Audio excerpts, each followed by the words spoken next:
Hello, welcome to Women of the Future, episode 7. Today's topic is facing or avoiding the truth. The reason we chose this topic is because we're of the view that this is a behavior pattern that females engage in and not necessarily realizing that we're behaving in this way or thinking in this way. And we'd like to explore today as to how this behavioral pattern causes damage in our personal lives, in our relationships, and with life itself. So thank you for joining us, and we hope that you do enjoy the half an hour ahead of you. Sister Denise, it's great to have you back as always. Thank you. Sister Denise, today's topic is a painful one. I wince as I even say it because it's not something that we easily want to hear, okay? Because although most of us say to somebody, I want the truth, tell us the truth. When we go to the doctor, we say, tell me everything that I need to know. Yet we still have difficulty handling the truth. And there's a level of dishonesty within us that we ourselves do not know about. Is that not the case? You know, we have been talking about feelings. And so it's very much built into the culture. We won't tell them the truth because it'll make them feel bad. You know, like a child, when the grandparent is dead, the child will say, well, where is grandma, grandpa? Oh, they've gone on holiday. Okay, when they're coming back, a few months passes, grandma, grandpa, oh, they're dead. Why didn't you tell me in the first place? Oh, he didn't want to upset you. Well, you jolly well upset me much more by lying to me than you would have done in the first place. So they use the assumption about the person's emotion to excuse and justify their unwillingness to tell the truth. And that is very bad.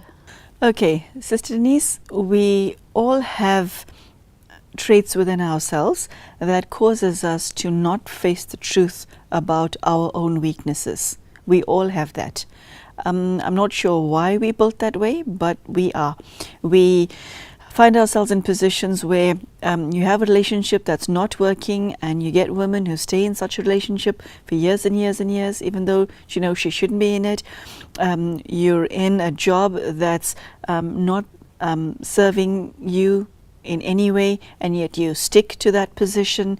You live in a place that's possibly harmful to you, but you do not move out of that house for this and this reason.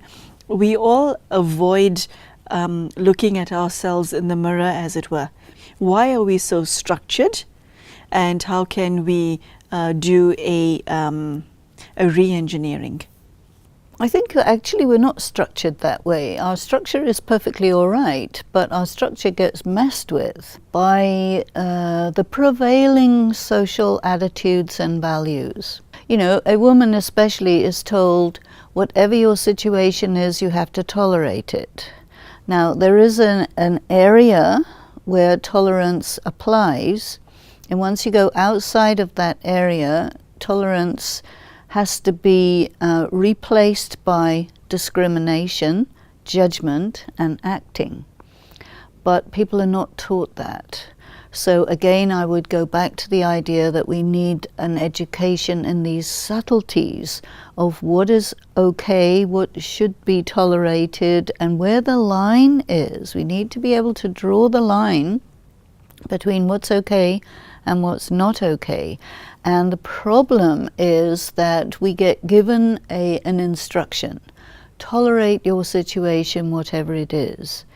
And then the person wanting to be, you know, nice, polite, compliant, starts to go into places where they really shouldn't go. And there isn't anybody to tell them otherwise, because it's very convenient for other people. It looks good. You know, you say, oh, my marriage is working very well. You come out and show yourself in a function, and then behind the walls, it's something altogether different.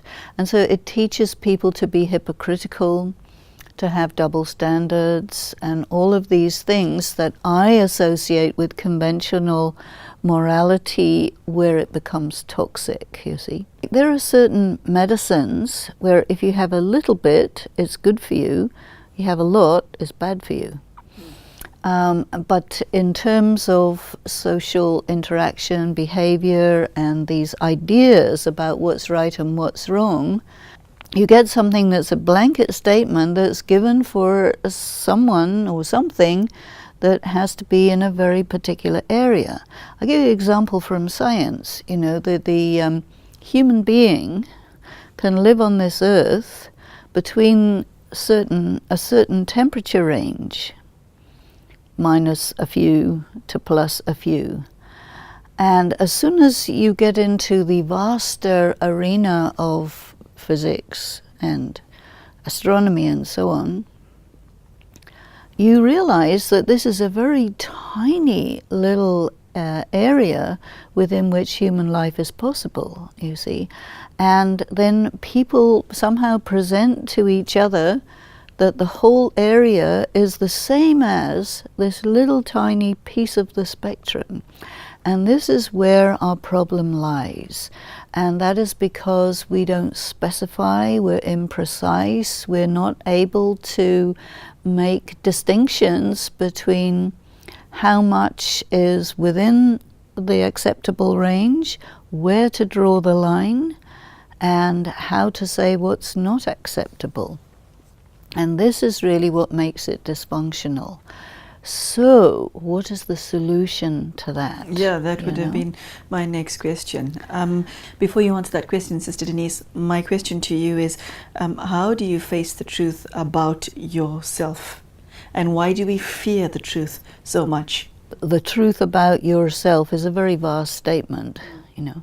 If you ask a person, do you know who you are? The answer is always going to be no. People don't know who they are. And they don't want to admit that they don't know who they are. Because if you don't know who you are, you don't know how to operate. So the identity of a person, you are this, and this. And in order to be an okay person, you have to check certain boxes. But it's very artificial. And it's a kind of a collective delusion that the society has put itself into, that checking these boxes is the same thing as facing the truth. It really isn't. Now, the difficulty comes when someone who has the capability of thinking for themselves challenges these assumptions and says they don't fit. The criteria for establishing what's right and wrong are fundamentally flawed, you see. As soon as a person says that, there's a huge reaction, you see. And the prevailing attitudes, the society in general, will punish a person for raising the flag. You know, it's like a whistleblower. Mm-hmm. And it's a phenomenon. And what do you do about it? How do you do about it? So if you say, okay, let me face the truth about myself. Well, before you can face it, you have to know it. And you can't know it if you don't have criteria or if you have movable criteria.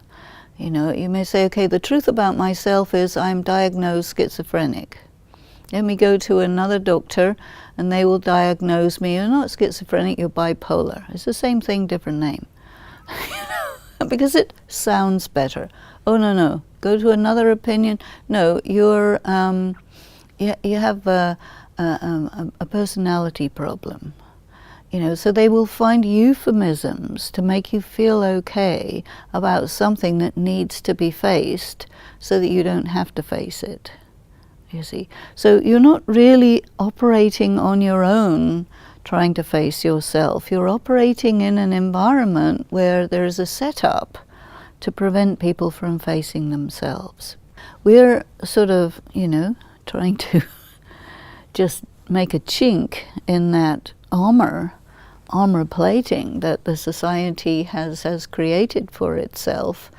I suppose you just have to have a few people who think out of the box, who think independently, who think for themselves, and who listen to the voice of conscience, who are fundamentally motivated by a desire to be real, to be true, to be authentic. But it is a phenomenon that someone like this society doesn't like. But yet, if there's going to be improvement, if there's going to be development, if there's going to be evolution in the society, you have to have people like this who are willing to do this, in a sense, for the greater good, and that's a phenomenon too. So I kind of go back to the idea that the time that we're in right now, the circumstances that we're in right now, are so extreme that it's a very good time. Because when things are very extreme, they don't hold together very well. They are sort of on the brink of collapsing because of being extreme. And so if you just touch it a little bit, it'll make it fall apart. But you have to also embody what that is replaced by, you see. So you say, okay, I want to face the truth about myself. Well, the truth about myself is I don't know myself. So you have to face that. Okay, who am I? What am I? What criteria will I use? So it has to be to do with your personal ethical policy, things like this. And so you say, okay, I will work with myself. I will figure out with myself. I will give as the most important criteria that I will be right with myself. That means I will not go against my conscience. I like that expression a lot, Sister Denise. I will be right with myself. That is quite lovely. Yeah. Sister Denise, the fear factor, what is that as far as truth is concerned? You know, it is said that fear is a vice, but I would differ. I would say cowardice is a vice. Fear is a given. You are in a situation which produces fear. You have two options. You could take a step of courage, or you could take a step of cowardice. Up to you. But fear is there. I would just not say that fear is a bad thing. It is just a given. So you face fear, and what does fear demand of you? It demands that you have faith. Faith in yourself, faith in your principles, a faith that you have God with you, and then almost take a leap into the unknown. So that requires a huge step of courage, and so most people won't do that. But I think that if a person sees someone taking a step of courage, that gives them courage to take a similar step. So in a way, I think it's about pioneering. If you're willing to be a pioneer, that is really good for everyone. What would you say is required from someone who wants to face and not avoid the truth about themselves, about their lives, about their relationships, about their jobs? What is required? I think what's required is judgment. What do you mean? You have to judge that, okay, you're in a situation that is scary. You have some options. You have to look at those options, and you have to judge which is the best option, and then do that. So judgment is very important. I'd like to stop you right there, Sister Denise. One of the maladies that a lot of women suffer from is they do not trust themselves to think for themselves. They do not trust their judgment, mainly because they've abdicated from the responsibility of making decisions for themselves for such a long time. And maybe because people have given them the message, you shouldn't think for yourself and you cannot think for yourself. I think there's another thing that's also told, and that is you do not exist on your own. You belong to someone, and that person that you belong to, they will think for you. Now, what spirituality says is this belonging is a social device. But behind that is a greater truth that you're on your own. Once you know that you're on your own, you're responsible for your actions, you're responsible for your decisions, and somebody else is not going to reap the fruit of your action. You will reap the fruit of it. So if you allow someone else to make your decisions for you, you will still pay the price. They will not pay the price. So once you realize that, you become aware that you're responsible. Actually being willing to say, okay, I'm alone, and it's very scary for women to be alone, very scary. Yes. And in society they say, if you're alone, there's something wrong with you. How can you possibly be alone? Women are unable to be alone. Well, here's one. It may be exceptional, but it proves that the assumption is artificial, is unreal. And the reality is, everyone is on their own. You die alone. You get born alone. You face your pain alone. Yeah, that's a big one. We do face our pain alone. You mentioned in an earlier answer that you need to sit and make a decision. Take us through that. What is involved in that? Is it a question of logic? Is it a question of, looking at where you're at? Do you look at your feelings? What do you draw on? Because your intellectual prowess has other links, doesn't it? Yes, I think it's very important to draw on everything and to evaluate it and give yourself time. And there are sayings that remind us that, the best decisions are made when you're absolutely having no emotion whatsoever. Oh, I'm so glad you mentioned that, Sister Denise, because the danger that we place ourselves in is we tend to make decisions based on our emotions at the time, good or bad. Okay? I mean, people get married because they fall in love. And so, it was a good idea at the time, and then 10 years later, boof. Okay? It's news to many people not to make decisions based on their feelings/emotions. It's news. You say a woman is the world of feelings, but that woman is not her feelings. A woman has feelings.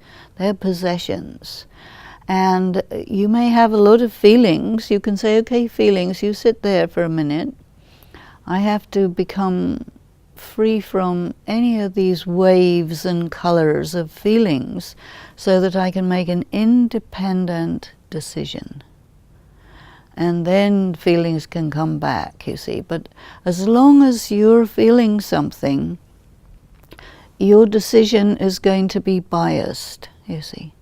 And it's going to be causing you to do an action which in the light of day is regrettable. Sister Denise, truth itself. One of the titles of God is the truth. It's one of the most beautiful titles of God. How does He attract the feminine energy?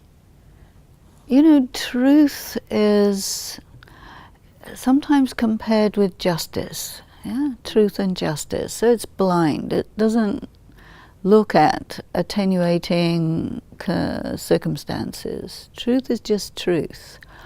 What's difficult for people is facing a particular truth as it comes along, because truth is usually, you really don't like it. You know, it may be painful, it may be some other thing, but it's hardly charming. No, very rarely charming. And so if you say, I want the truth, be prepared to have something that you don't like. Ouch. That's painful. It's even painful hearing that. Well, you see, being able to manage these kinds of pain is going to prevent you from having to deal with much worse pain. Oh. Whoa, that's news to many. So rather experience like the pain of an injection as opposed to experiencing pneumonia, which can develop if you don't sort out the flu right now. So being willing to face the truth is like a vaccination against a problem down the line, yes. Okay, I see. And God in one's life, how does he fit into the picture? Well, you see, God is dispassionate. He sees all, knows all, is independent of good and evil. People are totally like this with good and evil.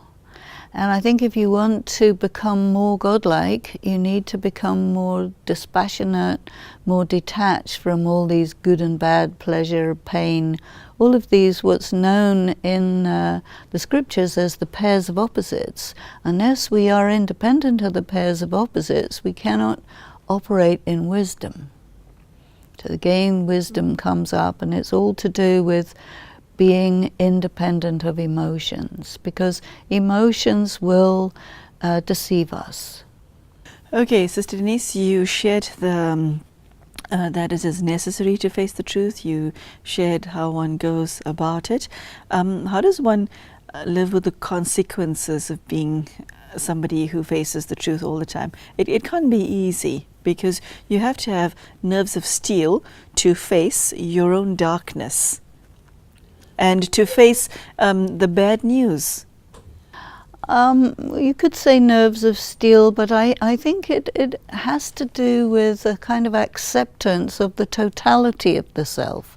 You know, a self is a combination of good and bad.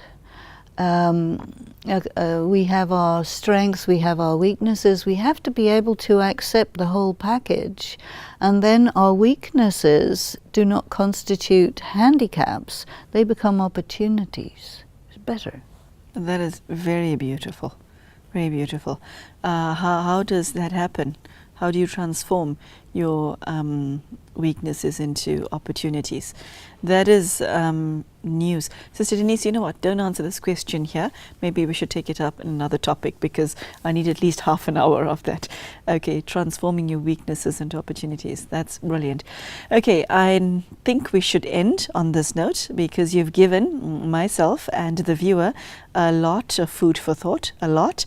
And I particularly liked the way you brought it home to the ladies watching you, that facing the truth, one does not need a degree to do this. All you need is to give yourself some time and space and to think.